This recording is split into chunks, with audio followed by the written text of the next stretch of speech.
Newcastle beat Sheffield United by 5 goals to 1 to confirm their relegation from the Premier League to the Championship come next season. On the other hand, Everton confirmed their stay in the top flight following a 1-0 victory against Brentford on Saturday night. Welcome back to the Football Tribe YouTube channel. Robert Kesakos is my name. Welcome back from that Premier League Saturday action that was dominated by a spat between Liverpool manager Jurgen Klopp and Egyptian forward Mohamed Salah, when the Liverpool forward was being substituted on in around the 82nd minute. It took the intervention of the Liverpool striker, that is Darwin Núñez, to intervene to put a stop to that spat between a manager and his player, as Jurgen Klopp's days remain numbered at Liverpool. He will be leaving at the end of the season, and it has been reported, it has been well reported, that Feyenoord manager Arne Slot will be his replacement at Anfield come next season. Anyway, it was a very entertaining weekend for some of us, especially for the neutrals. I know for Manchester United fans, you'll feel not too happy about the result you got yesterday. Anyways, here is the review of all that action from yesterday. The early kickoff was between West Ham and Liverpool, and that ended in a 2-2 draw. It didn't have any impact on the Premier League table, only that it further dented Liverpool's hope for Premier League silverware this season, as it continues to fall far from them. By a miracle, I think Liverpool are out of this Premier League title race. But like it is said in football, it's not over until it is over. Yes, a miracle could still happen, although it could be a little far-fetched to argue that it is possible at this stage in time, following that 2-2 draw between West Ham and the Reds. It was West Ham that opened the scoring through Gerard Bowen, I think taking him to about 16 goals this season. Very, very on-form player this season, one of the best players in the Premier League in the campaign, or for this West Ham side, in a season that has not largely fared too well for them, especially in the Premier League. West Ham went into halftime with that lead, but early into the second half, Liverpool scored through Andy Robertson to restore parity, and then later on, an own goal by Alfonso Areola gave Liverpool the lead in the game. And in the 77th minute, Mikel Antonio scored to level matters at the London Stadium, and it ended 2-2. The result meant that Liverpool stayed behind Manchester City, while Liverpool moved to just 75 points, leaving them in third place where they started the weekend from, with Manchester City having 2 games to spare, while their other title rivals in Arsenal are in action later today, as we will be able to see. So that was the result. In the course of the week, or in the aftermath of their 2-0 loss, that is to Everton, former Liverpool defender Jamie Carragher did come out to say that he did feel like it was more of a hope and a wish that Liverpool go on to win the Premier League title in what would be the perfect farewell or goodbye to manager Jurgen Klopp, but they did not really stand a chance in terms of their player power and all those things. But they will be delighted with themselves how well they have competed. If Jurgen Klopp was staying for another 2-3 years, perhaps the conversation next season would be totally different, given what we have been able to see this season. But anyway, we shall not dwell on that. Let's move on. At Craven Cottage, Fulham shared the spoils with Crystal Palace in a 1-1 draw. Crystal Palace dominated affairs in the first half but could not find the back of the net, and in the second half it was the hosts that found the breakthrough through Rodrigo Muniz there, scoring to put Fulham in the lead. But with 3 minutes to the 90th minute mark, Jeffrey Schirrup scored to restore parity, as Oliver Glasner recorded yet another fair result in what has been an incredible recent spell for him. 3 wins and 1 draw in the last 4 games. So clearly, that was a very, very important result for them.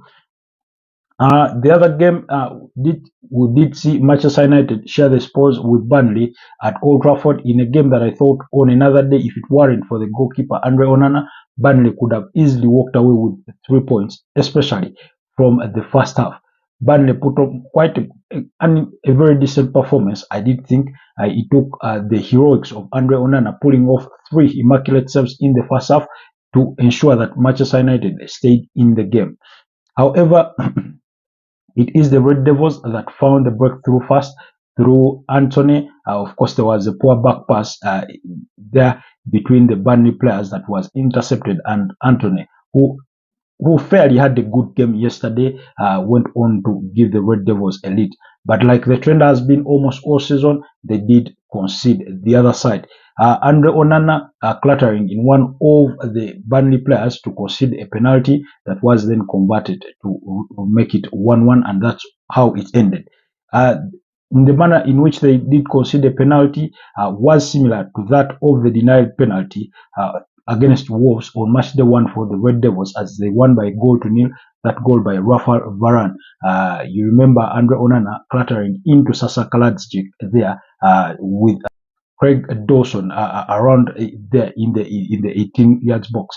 But anyway, Manchester United had a penalty appeal of their own because Anthony hit the ball on one of the Burnley defenders, but the referee said it was not a penalty. And now I've seen plenty of Manchester United fans up in arms about this particular one. Well, because they do think it was a blatant penalty. They related it to the penalty they conceded against Coventry in the FA Cup when Aaron Wan-Bissaka was the culprit in that incident.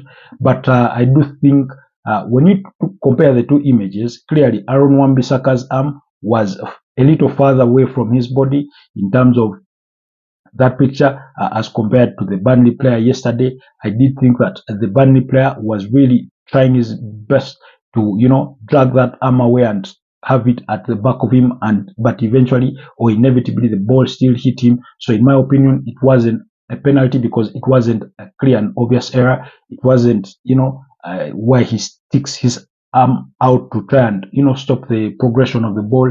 It wasn't that. So I did think it was a good decision on the day, although Manchester United fans, I know some may disagree with me, but if you're objective enough for all fairness of the game, you will agree that it was the right decision to make. Perhaps sometimes it is the inconsistency of some of these decisions that any fan of any team will feel hard done by if they are not awarded such a penalty. Anyway, moving on, Newcastle beat up against Sheffield United by 5-1 to confirm that Sheffield United and their manager Chris Wilder are relegated back to the Championship. Clearly, it's not a season that has gone well for Sheffield United. They've been poor all season. They've conceded loads of goals, just like in midweek when they found the lead twice through Jayden Bogo. In the first instance, they still went on to concede 4 against Manchester United there in midweek. So usually when they score, they have a hard time holding on to that lead to help them gain points. So it's all over for them in the Premier League.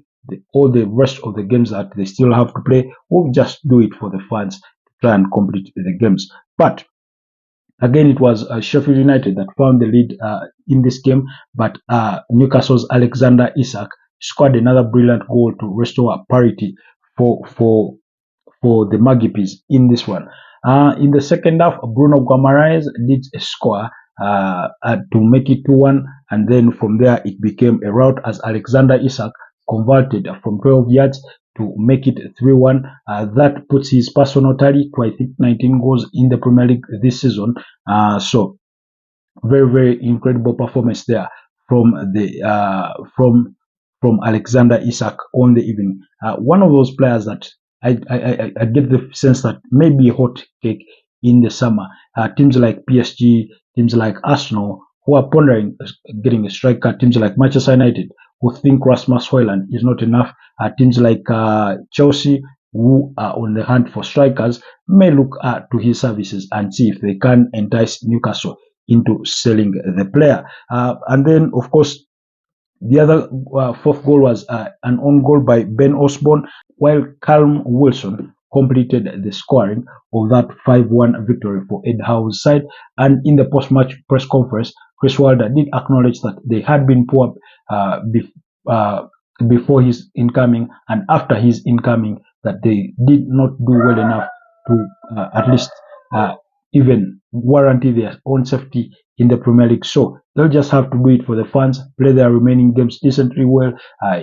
He did acknowledge that some players will leave in the summer as they prepare for the championship next season and try to get back in the Premier League. So that was that incredible result from there.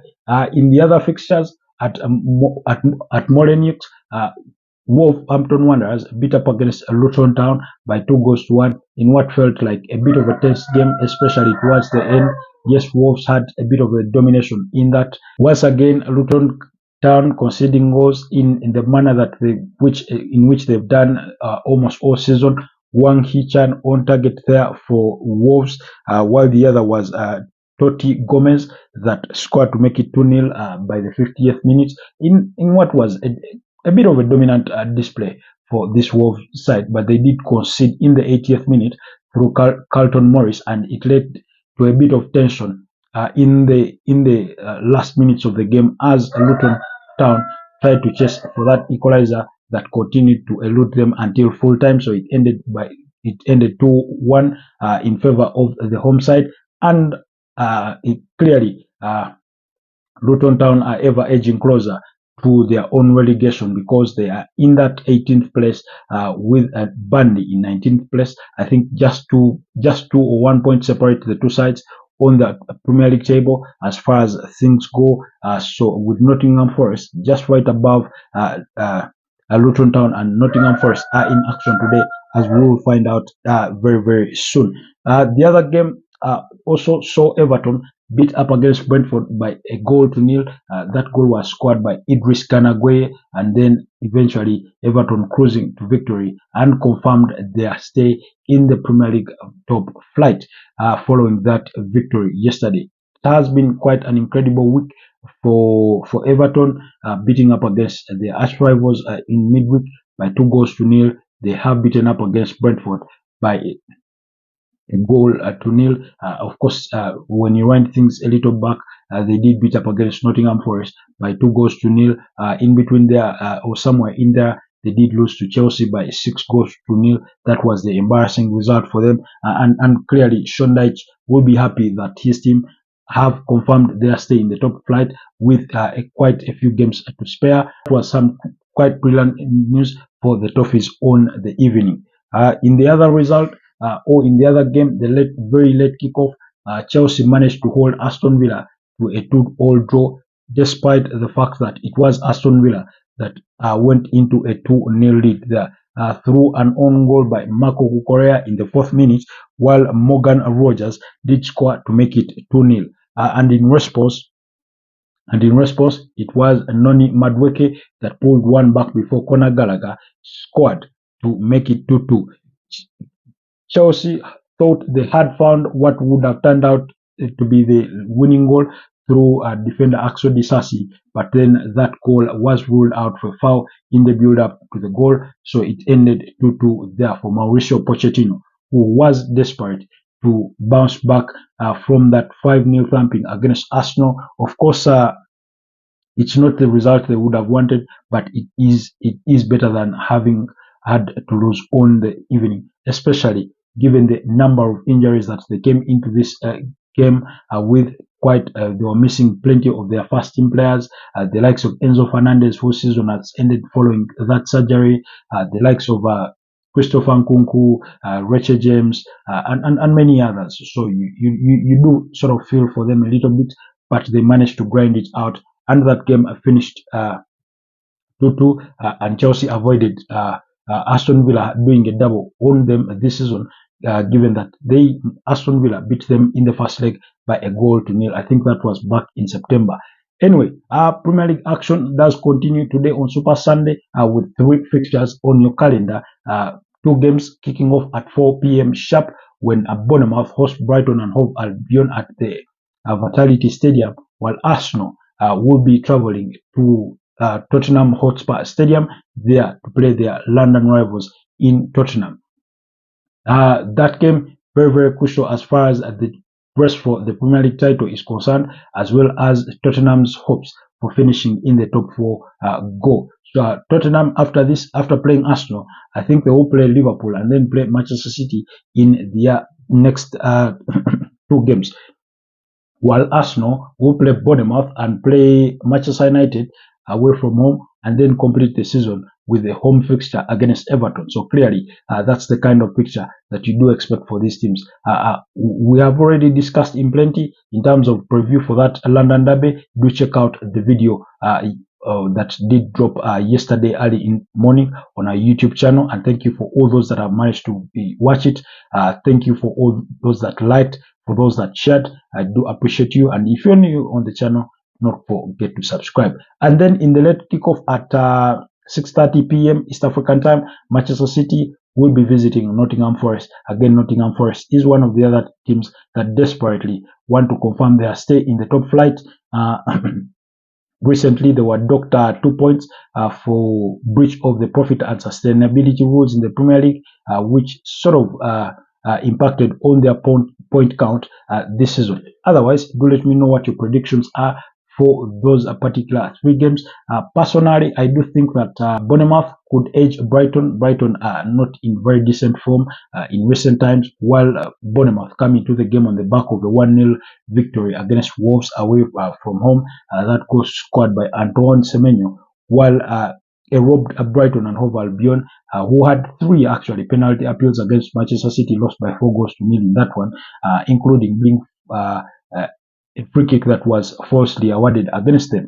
And then, of course, the one between Arsenal and Tottenham is a close call, but do expect at least perhaps both teams to score. But I do think Arsenal could edge this one by 2-1 or 3-1 is my expectation. It could also be a 3-2, you never know. But I do think that Arsenal can edge it and see. But remember, Tottenham have been out of playing or action for the last 2 weeks. So clearly they are well energized for this particular fixture, while Arsenal just played their last game on Tuesday. Anyways, that's it for me for now. Stay tuned to the Football Tribe YouTube channel. You can check me out on X or Twitter, that is at Sarkos_K, and on Facebook. Just search for Robert K. Sarkos. Sometimes I do my live broadcasts there. We do a number of interactions there on X and on Facebook. And thank you for all those that are always, sharing our content. Anthony on Twitter, the Lost Brazilian, they are always liking. I do appreciate you a great deal. Otherwise, stay blessed, and I'll see you next time.